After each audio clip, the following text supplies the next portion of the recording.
Meus queridos irmãos, graça e paz em Cristo Jesus. Amém? Nesta noite, nós vamos dar continuidade à série de mensagens que estamos trazendo desde o começo desse ano, quando começamos a falar sobre a cosmovisão cristã, ou seja, como é que podemos ver o mundo, ver a realidade ao nosso redor, a partir de uma perspectiva bíblica. Ver não só a nossa vida pessoalmente, mas ver todo o universo e procurar contemplar o projeto de Deus. E o que aconteceu, o que acontece ao nosso redor. E aí então nós temos 4 etapas sobre as quais nós já temos falado. A primeira delas é a criação, que é descrita nos 2 primeiros capítulos da Bíblia. A queda, cujo registro está no capítulo 3 de Gênesis. E podemos então ver as suas consequências e seus desdobramentos, desde esse capítulo 3 até os nossos dias. Mas felizmente há uma terceira etapa, que é a etapa da redenção. Esta etapa nós já estamos vivenciando também. E sobre ela vamos falar nesta noite. E finalmente há a última etapa, que é a consumação. Nos primeiros domingos falamos que tudo que existe vem das mãos de Deus, ou seja, tudo que existe na natureza, Deus do nada cria tudo de uma forma maravilhosa. Mas esta criação de Deus, a começar do próprio ser humano, ela é danificada.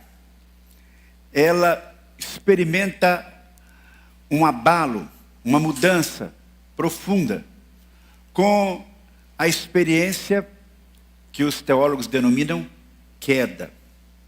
Porque homem e mulher querem ocupar o lugar que não é o lugar que Deus designou para eles. Eles querem ter o mesmo poder, o mesmo conhecimento, e querem para si a mesma glória de Deus. Mas todos nós sabemos qual foi o resultado disso. O homem e a mulher, coroa da criação, perdem o direito de administrar o mundo juntamente com Deus de uma forma plena. Perdem a comunhão com Deus. Seu corpo passa por uma transformação. Não apenas o corpo, mas todo o seu ser, sua alma, seu espírito, sofrem as consequências da desobediência. E o mundo todo ao seu redor também sofre o impacto desse pecado original. Mas desde o começo, Deus promete reconstruir. Deus promete restaurar, redimir, resgatar. Esses são os verbos que podemos utilizar. E trazer o ser humano de volta para si. E todo o universo também. A queda, como nós já temos falado, é uma experiência trágica.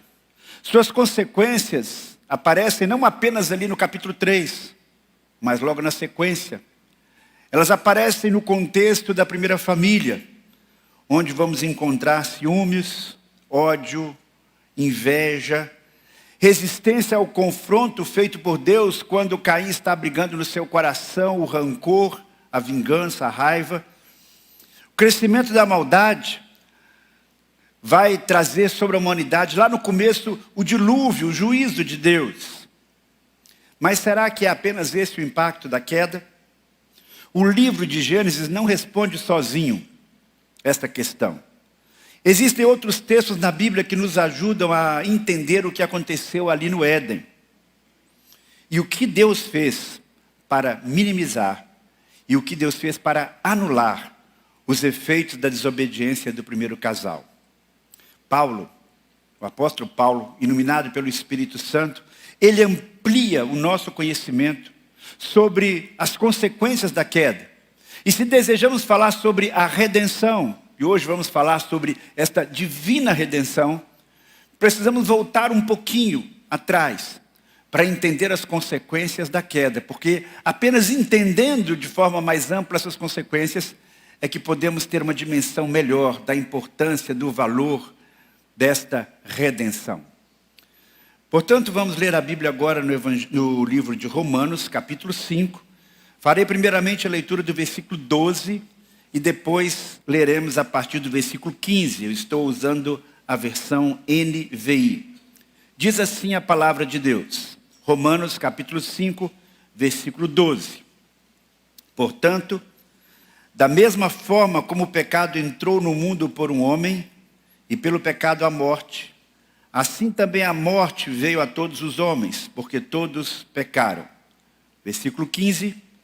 Entretanto, não há comparação entre a dádiva e a transgressão. Pois se muitos morreram por causa da transgressão de um só, muito mais a graça de Deus, isto é, a dádiva pela graça de um só homem, Jesus Cristo, transbordou para muitos. Não se pode comparar a dádiva de Deus com a consequência de um pecado de um só homem.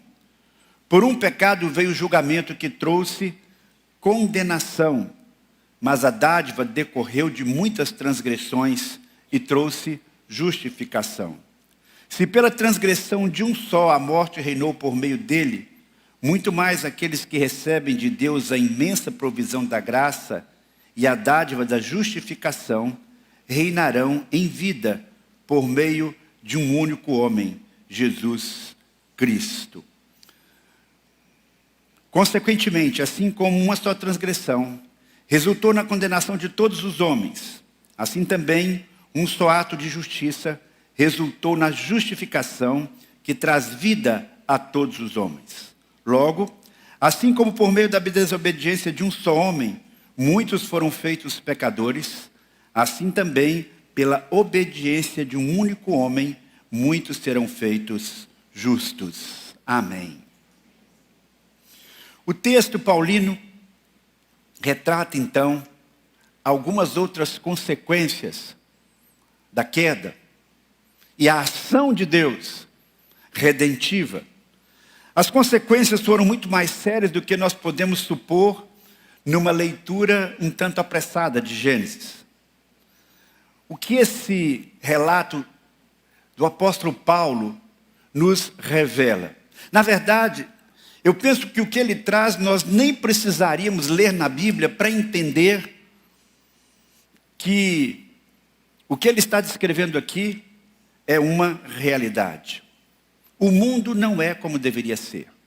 Quando nós lemos o relato de Gênesis, como Deus criou o mundo, e quando nós olhamos para a realidade do mundo hoje, percebemos que Deus não criou o mundo do jeito que ele é. Há muita injustiça, há muita dor, há muitas situações que nós não compreendemos, há violência, conflitos, agressões em todos os níveis, entre as nações, entre as classes sociais, entre os partidos políticos, no trabalho, na família e até na igreja. Por que tudo isso? Se Deus fosse um tirano, se Deus fosse um Deus com uma índole má, um Deus carrasco, poderíamos até entender.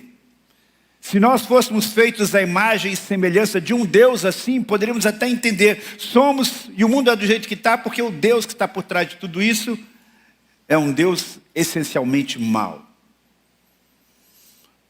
E aqueles que ele criou, então herdaram esta herança, sendo feitos à sua imagem e semelhança. Não, meus irmãos, não, meus amigos. Existe uma outra explicação. No princípio, não foi assim. E vimos então que o mundo é do jeito que é, porque o pecado foi introduzido na terra por um homem, o primeiro representante de toda a raça humana. Então a primeira ideia que esse texto nos traz com muita clareza é que a realidade do pecado, ela entrou no mundo por um único homem. É interessante que Paulo não atribui a entrada do pecado à mulher. Muito embora ela tenha tido uma participação, dando ouvidos ao diabo e convencendo o homem do seu erro, mas ele tinha uma responsabilidade prioritária na perspectiva bíblica. Paulo deixa a mulher de fora e atribui a Adão, esse primeiro homem, esse representante da raça humana, a responsabilidade pelo pecado. E o pecado, então, é esse elemento novo na criação que leva o homem à queda espiritual e moral, mas leva não apenas o primeiro casal. Ele está no topo, ele é corregente com Deus do mundo, mas agora, quando ele cede à tentação do diabo, ele como que pega a escritura da terra e repassa para o diabo. Ele que era o representante do reino de Deus na terra, agora, num certo sentido, ele está transferindo esse domínio para o diabo. Ele desobedece deliberadamente, claramente, a ordem divina e perde então a sua posição inicial. E ele leva consigo para baixo tudo que estava sobre sua autoridade delegada por Deus. Com isso, o reino das trevas penetra não somente no coração do primeiro casal, mas em toda a esfera da criação. Tudo é afetado. O ser humano agora experimentará e trará para a terra algo completamente novo, que é a morte. Então, o pecado entra no mundo pelo homem, e a morte entra no mundo através do pecado. Assim como Adão foi a porta através da qual o pecado entra no mundo, assim o pecado é a porta pela qual a morte chega para a humanidade. Que morte é essa? Esta morte tem duas dimensões: a dimensão física e a dimensão espiritual. Quando Deus cria o homem, Ele concede ao homem, por assim dizer, duas vidas que estão interligadas: a vida física, bios, e a vida espiritual, zoe. Esta vida física para o homem e para a mulher, ela era diferente em algum aspecto da vida bios que nós ainda temos. A vida bios é a vida que compartilhamos com os demais seres vivos. Após o pecado, esta vida se torna, para nós homens, uma vida perecível. É esta vida que faz o seu coração bater, que faz o seu cérebro funcionar, que faz o seu pulmão exercer as funções inerentes a ele. No Éden, esta vida, bios, ela tinha uma característica diferente. Ela não seria uma vida perecível, ela acompanharia a realidade do ser humano. Mas quando o ser humano pecou, naquele primeiro momento, esta vida não cessou imediatamente. Tanto assim que, quando o primeiro casal come do fruto proibido, eles ainda continuam tendo esta vida bios, ainda que sendo afetada, alterada. Adão e Eva não morreram fulminados. Talvez até possa ter passado pela mente deles por um lapso de tempo muito curto. Não sofremos a consequência que Deus disse que sofreríamos, mas não.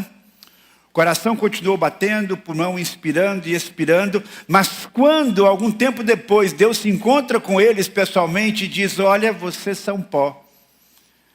Você, Adão, é pó e vai voltar ao pó. Ele percebe que a consequência viria. Porém, Adão e Eva experimentaram imediatamente a morte espiritual. Esta outra morte, que está ligada a uma outra palavra no grego, que é a palavra zoe, que quer dizer a vida de comunhão com Deus, uma vida espiritual. Esta vida, ela foi, naquele momento, por assim dizer, aniquilada. Ela foi perdida. Porque o homem tenta fugir da presença de Deus que vem ao seu encontro. E no texto de Romanos, que analisa as consequências da queda, nós encontramos uma outra verdade: que todos nós nascemos com a semente do pecado em nossos corações. Então o impacto da queda, ela vem desde o início do mundo, ela atravessa gerações e ela se manifesta de diferentes maneiras. Por que nós pecamos? Como eu falei hoje pela manhã, nós não somos pecadores porque cometemos pecado. Nós cometemos pecados, porque somos pecadores. E por que somos pecadores? Existe uma teologia, que não é a bíblica, que diz que todo ser humano nasce bom, mas que é a sociedade que o leva a pecar. Ele aprende por imitação com os seus pais. Se colocarmos o ser humano num ambiente neutro, numa ilha deserta, vai aflorar nele apenas o que é bom. Mas esta não é a visão bíblica acerca do ser humano. Se nascêssemos numa condição de total isolamento humano, sendo da semente de Adão, ainda assim seríamos pecadores. Estamos prisioneiros do pecado quando nós nascemos. Na verdade, por incrível que possa parecer para alguns, nascemos longe de Deus. Mesmo que sejamos criados em um ambiente religioso. Mesmo que sejamos criados num ambiente onde existe uma moral cristã. Na verdade, o pecado se manifesta das mais diferentes maneiras na vida do ser humano. O pecado mostra a sua face mais trágica. Quando nós vemos, por exemplo, um filho matando os seus próprios pais. Um ladrão que tortura um inocente, que é capaz de tirar a vida de alguém por causa de um celular. Um presidente que manda para a guerra jovens, sem nenhuma piedade. Um traficante que promove o vício de adolescentes. Pais que abandonam os seus filhos. Mães que são capazes de entregar as próprias filhas para a prostituição. Maridos que agridem sua esposa. Pessoas que não aceitam a sexualidade dada por Deus e se envolvem em práticas sexuais, trazendo tanta dor e sofrimento à sua família e a si próprios. É fácil vermos as garras, as facetas dos pecados nessas situações, mas existem outros pecados mais sutis, que muitas vezes não são tão perceptíveis, mas que, se formos bem sinceros, vamos identificá-los. É a semente do pecado no nosso coração que os produz. Pecados que estão no fundo da alma e que às vezes até podemos esconder da maioria das pessoas ao nosso redor. O pecado do ressentimento, por não ser reconhecido. O pecado da inveja, o orgulho, o sentimento de superioridade moral, a ingratidão, a impaciência. Essa semana eu estava conversando com um dos nossos pequenos grupos sobre este assunto e eu perguntei, qual será o pecado mais fácil da gente cometer? São os pecados por coisas erradas que nós fazemos e sabemos que são erradas? São os pecados por pensamento? São os pecados por sentimentos que vamos guardando no coração quando deveríamos extirpá-los? Eu penso que o pecado mais fácil de cometermos são os pecados por omissão. Aqueles pecados que têm a ver com as coisas que nós sabemos que devemos fazer e nós não fazemos. Que o Espírito Santo sopra no nosso coração, no nosso ouvido, dizendo, faça isso. Mas por egoísmo ou por qualquer outra razão, nós não fazemos. Quando nós pensamos nessa perspectiva, quem é que pode dizer, eu não tenho pecado algum, nenhum de nós? Então, a nossa experiência existencial, a nossa experiência prática apenas corrobora aquilo que a Bíblia já diz a nosso respeito. E o resultado do pecado, então, natural, é a morte para todos nós. É fácil entendermos que o resultado do pecado é a morte física. Por quê? Porque desde que o mundo é mundo, com raríssimas e honrosas exceções, por desígnio de Deus, todas as pessoas experimentam a morte. Quando nós vamos num velório, quando nós vamos num cemitério, num sepultamento, fica ali evidente a realidade do pecado. A Bíblia não diz que o pecado traz a morte? Está ali a morte. Está ali a pessoa num caixão. E isso é o que espera cada um de nós se Jesus Cristo não voltar antes. Se não houvesse o pecado, se a semente do pecado não estivesse em nosso corpo, viveríamos para sempre aqui na terra. No plano espiritual, talvez essa percepção da morte espiritual, ela seja mais difícil. Mas a Bíblia diz que nós já nascemos mortos espiritualmente. Mortos no pecado. Mortos como efeito do pecado. Então observe bem, o pecado entrou por um, passou para todos e as consequências do pecado, inclusive a morte, também passaram para todos nós. Por melhor que nos consideremos, especialmente se nos comparamos com a maioria das pessoas ao nosso redor da sociedade que não conhece o Senhor, nós podemos ter dificuldade de achar que somos pecadores mortos, até que recebamos a vida que há em Cristo Jesus. A Bíblia diz com muita clareza, o salário do pecado é a morte. A maioria das pessoas não tem consciência disso. E a obra que Jesus faz, então, é uma obra de redenção, de nos tirar das garras da morte e nos trazer para a vida. E esta redenção divina, ela ganha, então, uma relevância nesse contexto. É a redenção que se efetiva por meio da obra de Jesus Cristo. Ele fala sobre isto muitas vezes com muita clareza. Ele diz, por exemplo, eu vim para que tenham vida e vida em abundância. Se ele veio para nos trazer vida, é porque nós não temos esta vida em abundância. Ele diz, eu vim para buscar e salvar o que se havia perdido. Se ele diz isso, é porque nós estamos perdidos sem ele. João, com muita sabedoria, faz o seguinte relato acerca de Jesus. Para isso o Filho se manifestou, para destruir as obras do diabo. E as obras do diabo têm a ver com pecado, levar o ser humano ao pecado e à morte. Em Jesus se cumpriu o projeto de Deus estabelecido desde a eternidade. Deus sabia que seríamos aprisionados pelo pecado e condenados à morte. Imagine comigo essa situação. Imagine a situação de anos e anos antigos, naquele tempo dos reis, em que um bebê fosse sequestrado de um palácio e levado para um lugar desconhecido. Ninguém soubesse onde essa criança estava. Ele é um filho do rei. Ele foi levado ainda bem pequeno, bem novo.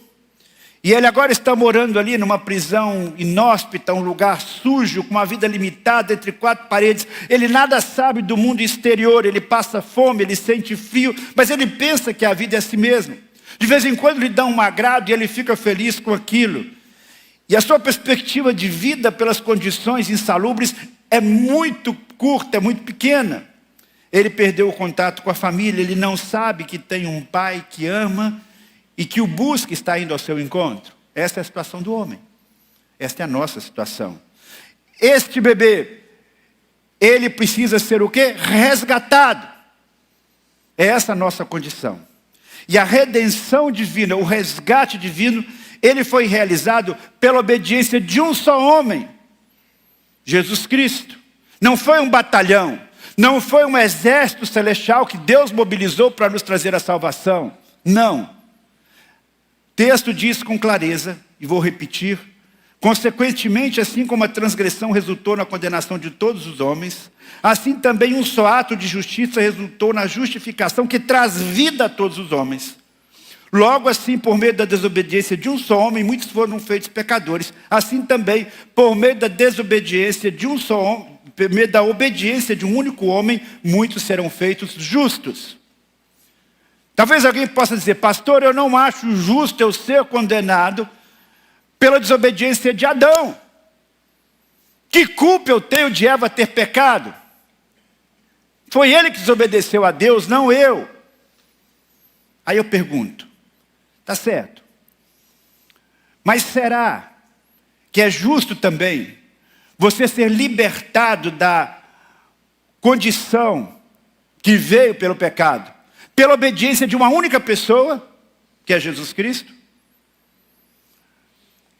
Nós somos condenados, na verdade, não pelo pecado original tão somente. Ele é a raiz.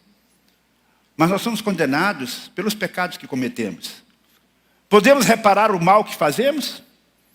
Podemos consertar todos os efeitos pecaminosos dos nossos pecados na nossa própria vida e na vida de outras pessoas? Não! Não adianta ficar retrucando contra Deus. O que nós devemos é simplesmente aceitar o projeto de Deus, que inclui perdão total, liberdade do pecado, da culpa e da condenação, por meio de Jesus, ponto final. Essa decisão de aceitar o projeto de Deus é muito mais inteligente do que ficar questionando, pois eu não mereço isso, não foi eu que pequei, foi Eva que pecou, foi Adão que pecou. Não! Deus sabia que isso aconteceria e Ele providenciou uma maneira de tirar a gente dessa enrascada. Ficar contestando Deus, ficar criticando o plano de Deus, não aceitar esta realidade, simplesmente deixa você preso nesta condição de morte, condenado à morte precoce. E é interessante que o texto que nós lemos mostra que a redenção divina que temos em Cristo é superior à herança de Adão. Sim, recebemos uma herança maldita, mas ao invés de ficarmos reclamando desta herança, celebremos porque nós podemos descartar os seus efeitos de condenação que ela traz sobre nós. Em Cristo, alguns desses efeitos que permanecem por algum tempo, eles são minimizados até que um dia serão completamente aniquilados. Imagine que você tem uma cobra que pica você. E com esse veneno, se você não estiver imunizado, você morreria. Podemos dizer que o que acontece conosco é assim, o diabo está ali com aquela cobra que nos pica, que nos fere. Mas nós temos o antídoto, o sangue de Jesus Cristo, na nossa vida. E assim, ainda que sejamos eventualmente feridos, não mais somos mortos, porque o sangue de Jesus Cristo nos protege. A herança de Adão é de fato terrível, mas os seus efeitos, repito, são minimizados e a palavra de Deus promete que serão completamente aniquilados. Minimizados hoje porque já fomos libertos. Temos ainda marcas, às vezes, dos anos de aprisionamento, os traumas do aprisionamento, mas a cada dia Deus provê a restauração e a redenção como um ato contínuo. Agora, não podemos esquecer que esta redenção divina, ela custou para Cristo um alto preço. Lá na primeira carta de Pedro, capítulo 1, versículos 18 e 20, nós lemos: porque vocês sabem que não foi por meio de coisas perecíveis como prata e ouro, que vocês foram redimidos da sua maneira vazia de viver, transmitida por seus antepassados, mas pelo precioso sangue de Cristo, como de um cordeiro sem mancha e sem defeito, conhecido antes da criação do mundo, revelado nestes últimos tempos em favor de vocês. Então o preço pago por Deus foi altíssimo para a nossa redenção. A Bíblia não diz que esse preço é pago ao diabo. Esse é o preço da própria justiça de Deus. Ele nos envia o seu Filho, que vem para viver aqui na terra com todas as limitações e as renúncias inerentes à sua passagem aqui na terra, sendo Ele Deus Santo. E esse preço foi pago por Jesus porque Ele experimentou a morte, que era exatamente o preço dos nossos pecados, o preço da condenação dos nossos pecados, porque a Bíblia diz que o salário do pecado é a morte. Então custou um alto preço a nossa redenção. Mas graças a Deus, Jesus pagou esse preço corajosamente, voluntariamente e por amor a cada um de nós. E a redenção, na verdade, meus irmãos, nos coloca numa posição superior à de Adão. Ele está dizendo aqui, e quando eu estava lendo esse texto, eu fiquei pensando nisso. Veja só, não há comparação entre a dádiva e a transgressão. Ou seja, aquilo que nós temos em Cristo é superior àquilo que, a herança que nós tivemos maldita. Mas é superior também àquilo que eventualmente poderíamos ter. Ou seja, a redenção divina nos coloca numa posição superior à de Adão. Olha só o que diz o texto que você conhece bem, vou relembrar. Porque o salário do pecado é a morte. Mas o dom gratuito de Deus é a vida eterna em Cristo Jesus, nosso Senhor. O dom gratuito de Deus é a vida eterna em Cristo Jesus, nosso Senhor. Que bênção maravilhosa! Nós temos definitivamente a vida eterna. A obra de Cristo é superior ao que perdemos com a queda. Imagine comigo por uma hipótese que Adão não tivesse pecado. Que passassem os anos, e o diabo continuaria tentando as pessoas, porque ele fez isso com Jesus, e as pessoas, de alguma forma, continuassem resistindo à tentação. Maravilha. Até que o diabo chegou em você. E você se sentiria como? Eu creio que eu me sentiria numa posição de vulnerabilidade. Porque eu poderia ceder à tentação. Talvez eu fosse aquele Adão. E o diabo tentasse você, e o diabo me tentasse. E eu ou você caíssemos em tentação. E nós fôssemos condenados como os anjos do mal foram lá no céu, em tempos imemoriais. Condenados sem direito a arrependimento, sem direito a uma ação redentora de Deus.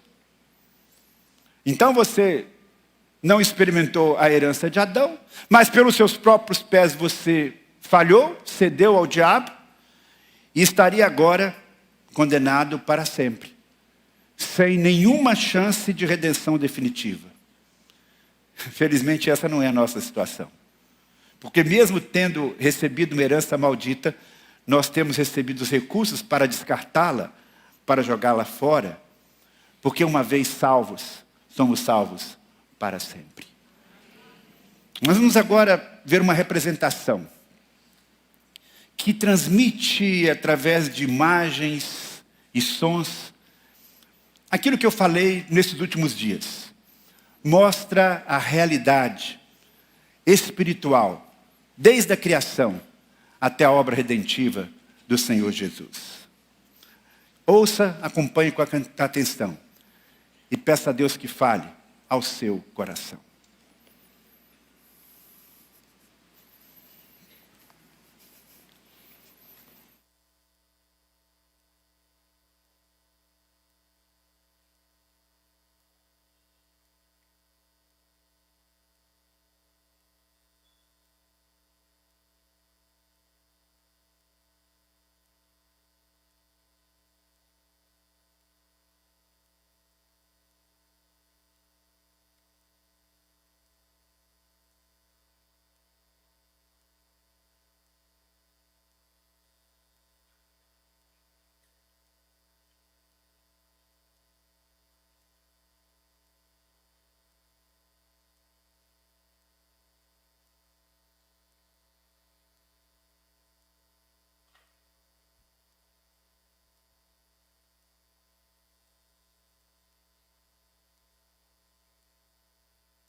Feche seus olhos. Vamos falar com Deus. Querido Pai, nós não temos como dimensionar a força do poder, o poder do Senhor, do Teu amor, para vir nos resgatar de tantas mazelas do inimigo, de tantas consequências terríveis da queda, Senhor. O que vimos aqui nesta apresentação, Senhor, revela a realidade de tantas pessoas neste nosso mundo. E mesmo que na nossa vida as consequências aparentemente não sejam tão trágicas, o Senhor Jesus veio para morrer por todos nós. E eu te agradeço por isso, Pai. Te agradeço porque um dia Tua graça nos alcançou. Te agradeço porque Jesus não se acovardou diante da cruz, porque Jesus venceu os poderes do mal. E nele nós temos vida. Pai do céu, que esta mensagem da Tua palavra ensinada e encenada nesta noite, que ela possa fazer diferença no coração de cada pessoa que está aqui. Que ela produza, Senhor, no coração daqueles que já são salvos, um sentimento de profunda gratidão. E naqueles que ainda estão nesta batalha, Senhor, ainda não se renderam completamente ao Senhor, ainda não abriram seu coração para que fosse uma realidade efetiva o Teu plano de redenção em suas vidas. Que nesta noite eles possam compreender isso e recebê-lo. Receber o Senhor Jesus como seu único Salvador e Senhor. É o que eu te peço, Pai. No nome de Jesus, amém. Nós vamos agora cantar uma canção que relembra o propósito para o qual nós existimos neste mundo. Nós existimos neste mundo para manifestar o amor de Deus, a glória de Deus. E eu vou pedir que as luzes estejam agora sendo acesas, porque se você nesta noite deseja receber esse amor de Deus, que esse plano de Deus de redenção por meio de Jesus se efetive na sua vida. Enquanto nós estamos cantando, eu quero que você levante a sua mão, dizendo com este sinal: eu quero receber esta redenção que Jesus Cristo veio trazer. Pode ser que você não se identifique com estas cenas que aconteceram aqui, mas você conhece pessoas nessa situação. E a graça de Deus é para essas pessoas, mas para você também. Então, se você nesta noite tem sentido o toque de Deus na sua vida, eu peço que você, nesse momento, levante a sua mão, dizendo com esse sinal: sim, eu quero. Que Deus te abençoe. Mais alguém? Que Deus abençoe. Mais alguém? Eu quero esta redenção. Eu sei que Cristo pagou um alto preço, e eu não quero que esse preço que Ele pagou seja em vão na minha vida. Levante a sua mão agora. Eu não vou insistir, mas eu não posso deixar. Estou vendo lá atrás. Mais alguém? Estou vendo aqui. Mais alguém? Levante a sua mão. Nós vamos ficar de pé, nós vamos cantar mais uma canção que fala sobre esse propósito de Deus para a nossa vida. Eu quero pedir a essas duas pessoas que levantaram as suas mãos, que por favor venham aqui na frente, nós desejamos orar por você. E se Deus está falando ao seu coração, eu não vou insistir, mas eu não posso deixar de dar a você esta chance de que esta redenção divina aconteça na sua vida, se torne uma realidade para você. Então pode vir aqui à frente, você que levantou a sua mão, lá atrás também, e outras pessoas mais a quem Deus estiver tocando no seu coração. E se você me acompanha agora em casa, onde quer que você esteja, se você nos acompanha pela internet, e Deus está falando ao seu coração, coloque aí o seu nome, nós vamos fazer um contato com você, faça contato conosco, porque nós queremos também ajudá-lo na sua caminhada de fé. Se a pessoa que está ao seu lado levantou a sua mão, venha com ela, meu irmão, traga aqui na frente, porque esse é um momento importante na sua caminhada espiritual. Podem vir, estamos aguardando vocês aqui.